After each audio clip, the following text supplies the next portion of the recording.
Late at night, the small room was dim, lit only by a faint, yellow night lamp. The exhausted mother tucked the blanket around her tiny son, ready to close out the long day. But just as she turned away to leave, a tiny voice echoed from behind her. "Mom, if I were to die, would you be sad?" She froze in place, her heart skipped a beat. When she turned back, she saw the child's eyes wide open, not with fear, but with heartbreaking curiosity and innocence. "Why are you asking that?"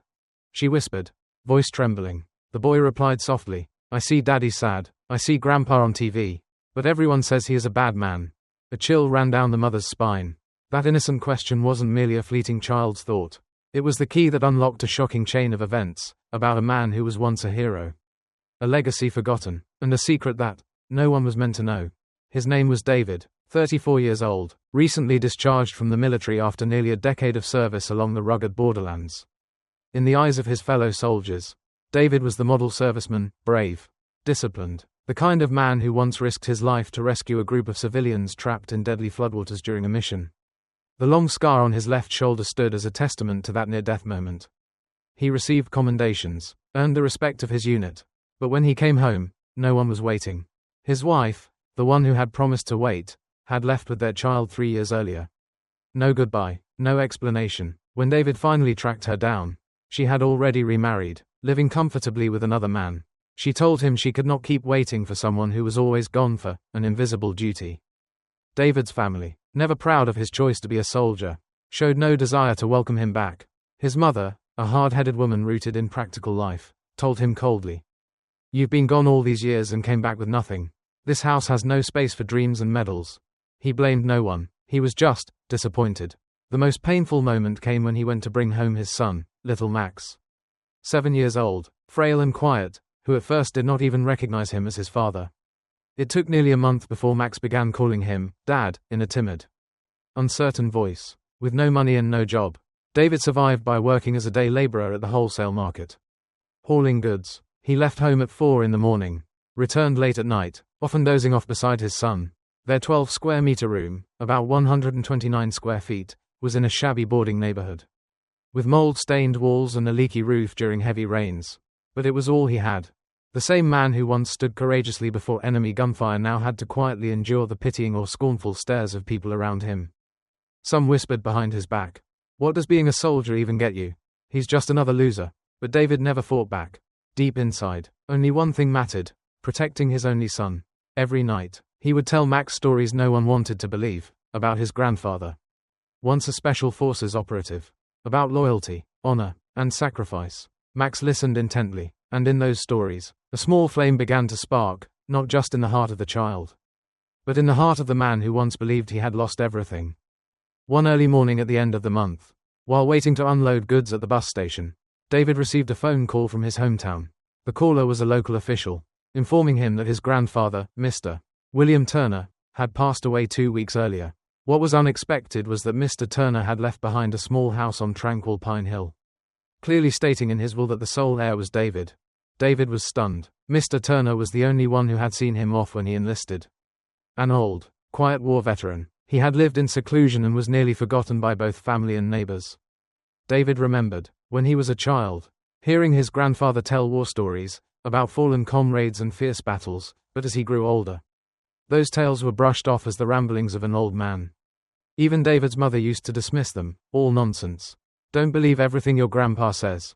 At first, David had no intention of returning home, but the moldy boarding room and the constant night coughs from Max made him reconsider. He thought, at the very least, it would be a quiet place with fresh air, better for his son's health. A few days later, father and son packed up and headed for tranquil Pine Hill. The house appeared beyond a thick patch of overgrown grass, with moss-covered roof tiles, peeling walls, and a crooked wooden door. The neighbors eyed David with suspicion. Some whispered, "Another one coming back to dig up old Mr. Turner's grave." But David paid them no mind. To him, this was a new beginning. Though old, the house was still structurally sound. David began cleaning and fixing it up. He patched the roof, replaced the light bulbs, and swept away cobwebs from every corner. Max was excited. He ran around the yard, discovered a bird's nest on the roof, and shouted with joy when a cricket jumped at his feet. It had been a long time since David had seen his son laugh so much. While cleaning his grandfather's old bedroom, David discovered a wooden box with a metal lock and the inscription, A013, carefully carved on the lid. Beneath the bed, he found a faded photograph of Mr. Turner standing beside 5 stern-faced men in military uniforms, none wearing rank insignia. There was also a topographical map of the tranquil pine forest, with 3 red dots carefully circled. The more David looked, the more intrigued he became. Why would his grandfather, thought to be eccentric, keep what appeared to be remnants of a military operation? He sent the map to Harlan, an old comrade from his unit. After reviewing it, Harlan messaged back, "Be careful. These are markings for a classified base. Your grandfather might have been involved in a post-war Black Ops mission. If that's the case, do not touch anything on your own." But the warning only made David more determined. The blood of a soldier still burned in his veins. If his grandfather's past held something deliberately hidden, he was going to uncover it, not for glory, but because his son deserved to know the truth about a grandfather he never got to meet. And so, a new journey began, from an old, seemingly worthless house that would become the gateway to a truth buried for decades. The first days living in the old house on tranquil Pine Hill were more peaceful than David had expected. Max adapted quickly, growing healthier thanks to the fresh air and the afternoons spent running beneath the forest trees. But the longer they stayed, the more David sensed something was off. It was not fear, more like the instinctive awareness of a soldier who had lived for years on the edge of life and death. Everything in this place seemed to be hiding a deeper layer of memory, waiting to be uncovered. One rainy afternoon, while reorganizing his grandfather's old bookshelf, David stumbled upon a thin folder tucked behind a jammed drawer, wrapped in old newspaper. On the cover, written in faded brown ink, were the words, "Firestorm, Code 74B. Inside were handwritten pages mixed with photocopied documents, mostly symbols, diagrams, and names. Some names David recognized from his time in the military. Others were strangers. Oddly, none of the materials bore any official government classification stamps. Yet they clearly detailed a covert military operation carried out near the border in the late 1980s. David read line by line, heart pounding. The notes revealed that Mr. Turner was not just a retired veteran. As everyone believed, he had been part of a special task force, Group A013, assigned to dismantle a cross-border arms smuggling network that involved corrupt officials and foreign organizations. The file outlined 3 hidden weapon caches, trade locations, and most notably, a plan that had been forcefully shut down for internal political sensitivity. Stranger still, some pages had handwritten notes in Mr. Turner's clear handwriting. "They told me to stay silent to protect the unit's honor. But the truth is, some of our own betrayed us." Another line was circled 3 times in red ink. "If you are reading this, it means I am gone. But the truth still lies beneath the hill, untouched by anyone." That night, David could not sleep. He spread the map across the table, matching each red mark to real locations in the forest. One matched an area near Golden Creek, a place locals often gossiped about, claiming to hear strange sounds at night, and that no one dares to cut trees there. The next morning, David set out alone. After nearly an hour of trekking through thick brush, he reached the spot, overgrown with shrubs and boulders. No signs of human presence. In the center was a small mound of earth, as if it had once been dug and refilled. Using a hand pick, David dug carefully. By the 3rd layer of soil, the metal tip struck something hard. He unearthed a rusty metal box, heavy. Inside was an old handgun, a nameless military ID tag, and a degraded audio tape. David rushed home and played the tape using an old recorder. Despite the static, several voices were still audible. "If we do not act, they will keep killing more people. We were abandoned. Command told us to stand down. Night of the 23rd. Code 74B. Point X2, everyone vanished." The final voice was Mr. Turner's. A chill raced down David's spine. If the tape was real, then the entire Firestorm operation had been buried, and those like his grandfather, who knew the truth, had been forced into silence for decades. He could not understand how a mission meant to serve the nation could end in such betrayal and secrecy. As David tried to contact elderly veterans in the area to verify the story, trouble started. One night, he returned home to find the wooden door lock broken. Nothing else was taken, except the metal box he had brought back that morning.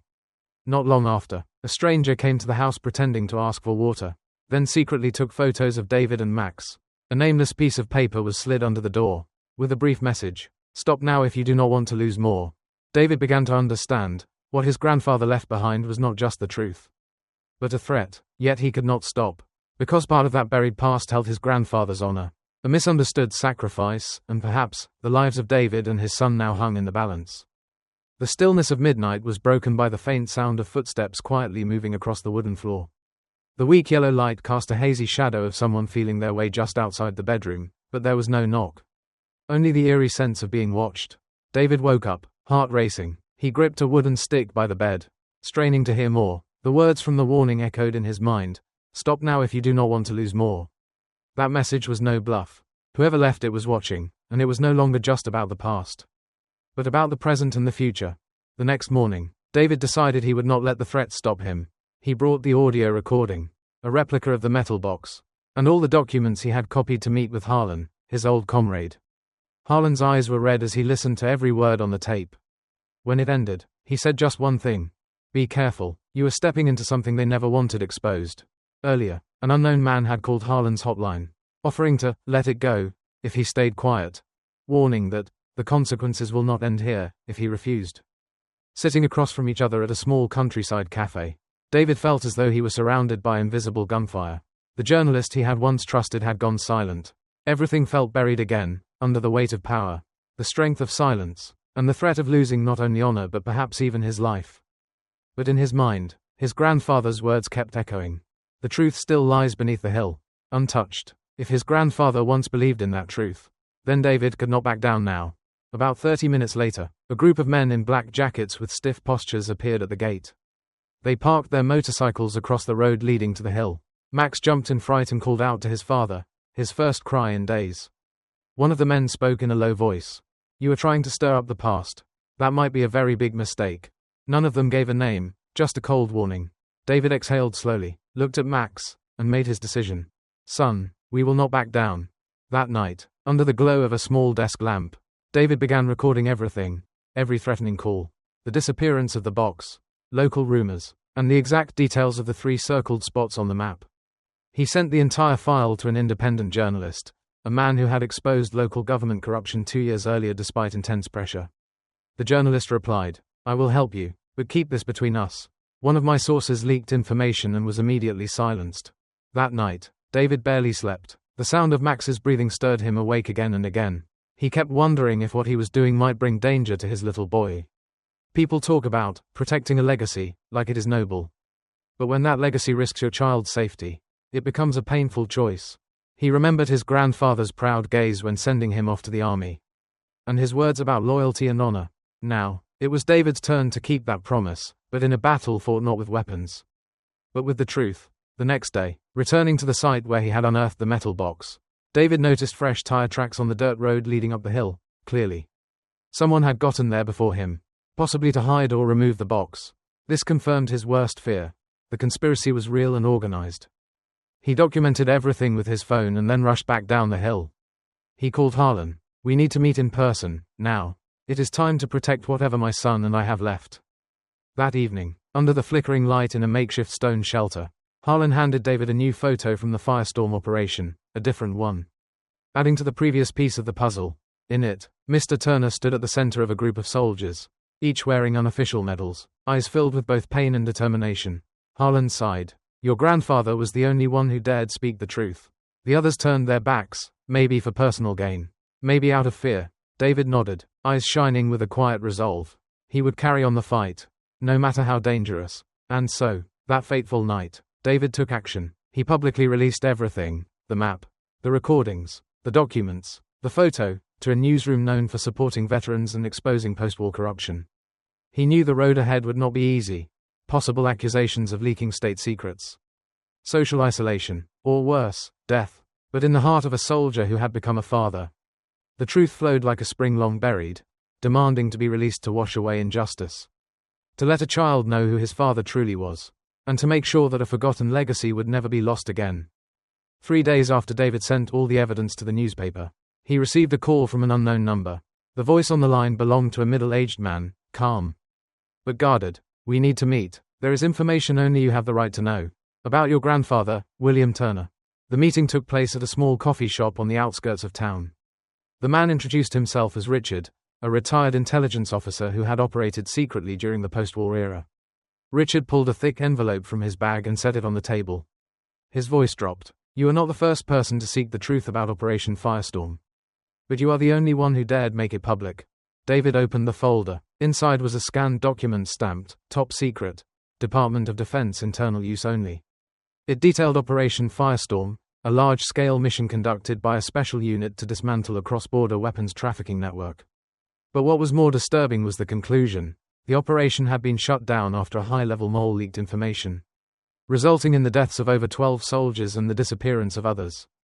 Classified as non-existent, David's grandfather's name was listed last, with a note that read, "Dismissed for disobeying withdrawal orders and unlawfully retaining evidence."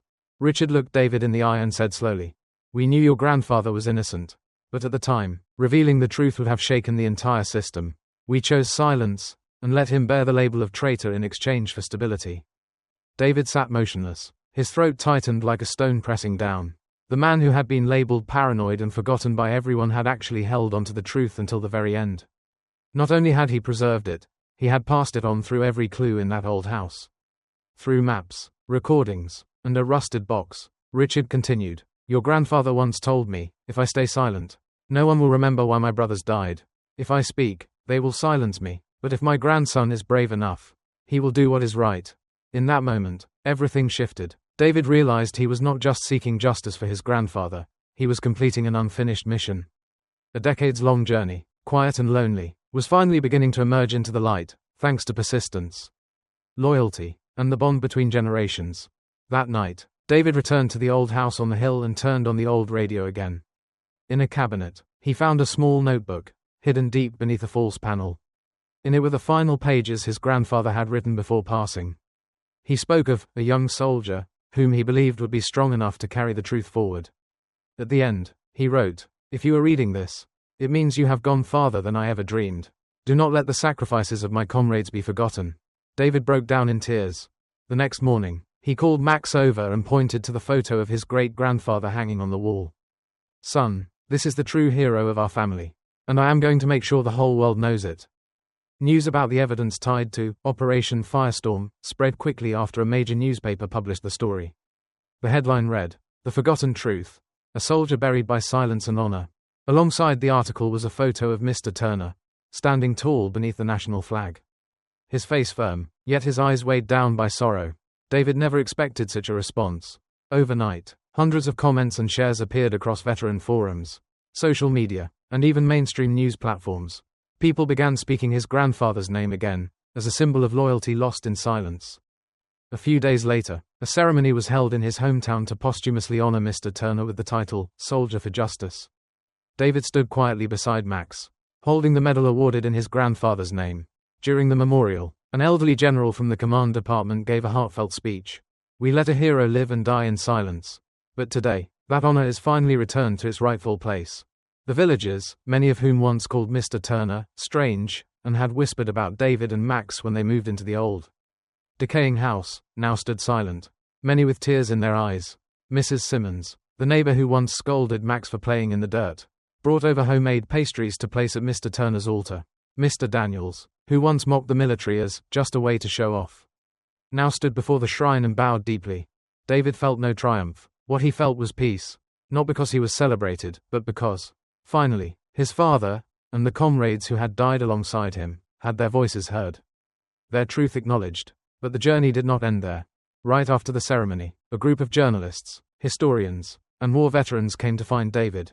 They wanted his help to rebuild the truth archive of Operation Firestorm, a project to reconstruct the entire mission using evidence, witness accounts, and written records, all aimed at restoring the honor of the forgotten Special Forces unit. David agreed. He became the bridge between generations, the one who would retell the truth to those who had never known it. Max began to change, too. He was no longer quiet or withdrawn. He started asking questions, drawing pictures of his great-grandfather, telling his friends, "My family had a real soldier once." One afternoon, David overheard Max standing in front of his great-grandfather's photo, whispering, "Grandpa, I am going to tell your story to lots of people, so no one will call you a bad man ever again." The old house on tranquil Pine Hill soon took on a new life. With support from veterans organizations and local villages, it was restored and transformed into a memorial house, the legacy of the silent soldier. David held the keys. Max became its youngest tour guide, and every visitor brought with them a quiet moment, to listen, to reflect, and to learn how to respect things that were not glamorous, but profoundly meaningful. One evening, just as the sun dipped behind the forest ridge, David stood in the front yard holding a final letter from his grandfather, found hidden behind a loose brick on the porch. In it, Mr. Turner wrote, "Truth does not need to be dramatized, It only needs someone willing to pursue it to the very end. Thank you for being that person. David looked up at the sky, eyes glowing with both strength and softness. For the first time in years, he no longer felt alone. He understood now, what mattered was not how long the past had been buried, but whether someone dared to dig it up, clean it off, and return it to the ones who deserved to know. And he, a soldier once forgotten, had become the guardian of memory for an entire generation. One chilly evening in late autumn, the cold crept in faster than usual. Inside the wooden house on tranquil Pine Hill, the warm glow of yellow light washed over the walls, now covered with photographs of Mr. Turner, his fellow soldiers, and restored documents from Operation Firestorm.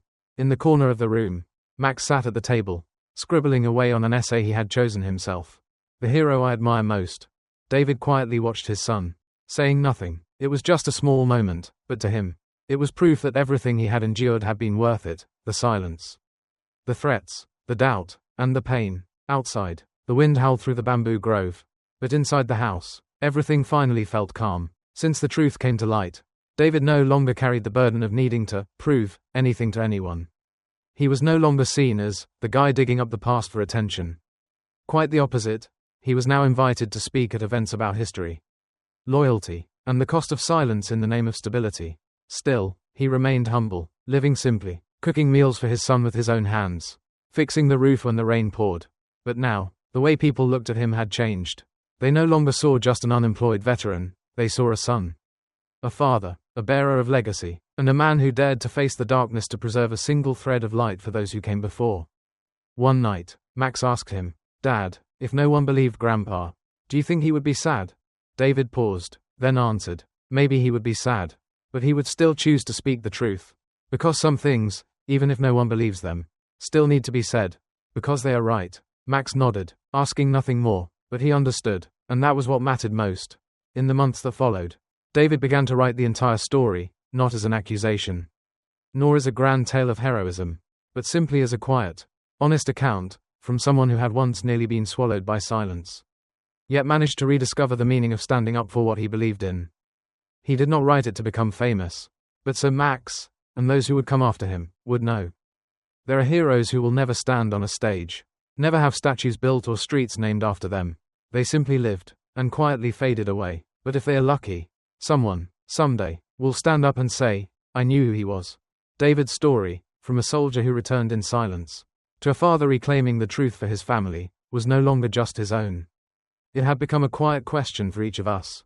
When someone you love is misunderstood by the world, what would you do? Would you dare to stand by the truth, even if it meant standing alone? What if it were you, when someone you love is turned away by the world, labeled with things that are not true, forgotten simply because they dared to speak the truth? Would you have the courage to stand by them, even if it meant being misunderstood, threatened, or losing everything? Imagine your child growing up with a false story about their parent. Would you choose to stay silent just to keep the peace? Or would you fight for the truth to come out? Even if only one person believes it, what would you choose? Comfortable lies or painful truth? Leave your thoughts in the comments, not just to share an opinion, but to remind each other of this one thing. Truth, no matter how small, is always worth protecting.